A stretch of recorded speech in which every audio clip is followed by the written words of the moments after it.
Hello everyone and welcome to the discussion. I'm Roast and WWE enthusiast Dougie Doug. In today's episode, we're going to be discussing NXT January 30th, 2024 edition, the final episode of NXT before Vengeance Day. And this episode focused on putting the final touches on the premium live event.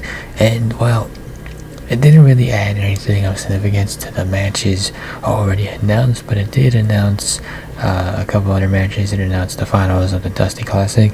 From Breaker and Paracord will take on Trick Miller Gang, and also Dijak and Joe Casey will meet in a no disqualification match, which should be pure pandemonium if the Brawl segments are anything to go off of. And with that, we want to get right into the action, starting with the Dusty Classic, Trick Miller Gang versus LWO, and this was as good as advertised. The teams pushed the pace from the start, delivering wild spots consistently. It wasn't always clean, but the ingenuity showed off what tag team wrestling can be at its best. NXT has committed a lot to Trick for Vengeance Day. He's still relatively new to the business with just over 2 years of wrestling experience, and having him work double duty on a show is a tough ask. However, NXT officials appear to have trust that he is ready, and should he showcase that he's indeed ready, this could be the moment that he becomes a lasting star in the business. It all comes down to his conditioning. If he can pull it off, Trick Miller Gang versus Braun Breaker and Baron Corbin, followed by Trick versus Ilya Dragunov, will make for some great moments in NXT history and some great moments in the career of Trick Williams.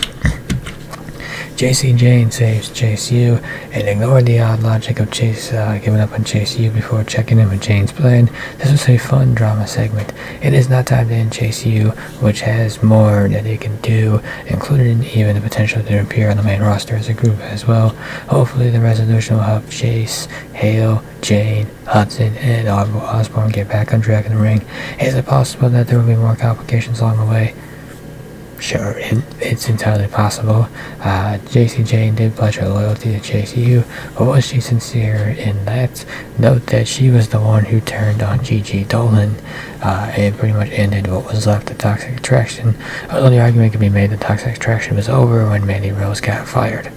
So, I don't know, at the moment, I'll take Jane's word for it, but I think definitely given her past, then, maybe keep one eye on her. Album at the calendar is certainly an interesting idea. I don't know. I mean, I guess it's an idea. Yeah, who knows? I mean, apparently it works, so I guess. I don't know. I'm not big into calendars, but I guess.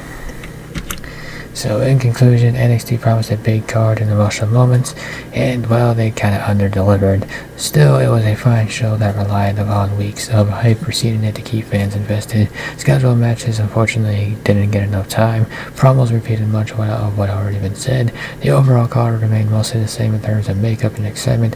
It would have been nice to see bigger performances in matchup like Noam Dog versus Von Wagner, which was an underwhelming Heritage Cup. Von Wagner looked very much out of place in that matchup. Lola Vice versus Electra Lopez.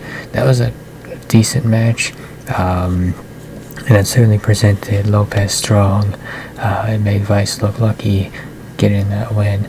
Roxanne Perez versus Tatum Paxley, which actually started in picture-in-picture, so that tells you all, which is never a great idea for a match to have it start in picture-in-picture, but Perez gets a win en route to the championship match. Question is, will we see somebody change characters? Right now, both of these characters are on the good guy side, but Roxanne Perez has been displaying some aggression that suggests she could go to the other side, the bad guy side. Although Lyra Valkyria, right, could Tatum Paxley be the one to push her over to the bad guy side? How does that relationship continue to play out?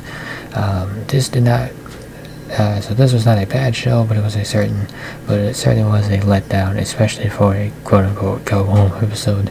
The drama between Trick Williams, Carmelo Hayes, and Ilya Dragunov continues to be NXT's best story, and nothing was going to shake that build. How does it play out on Sunday? Well, I can see Breaker and Corbin winning, and then Trick Williams versus Ilya Dragunov. Now that's the real question there. Who do you book to win the NXT title?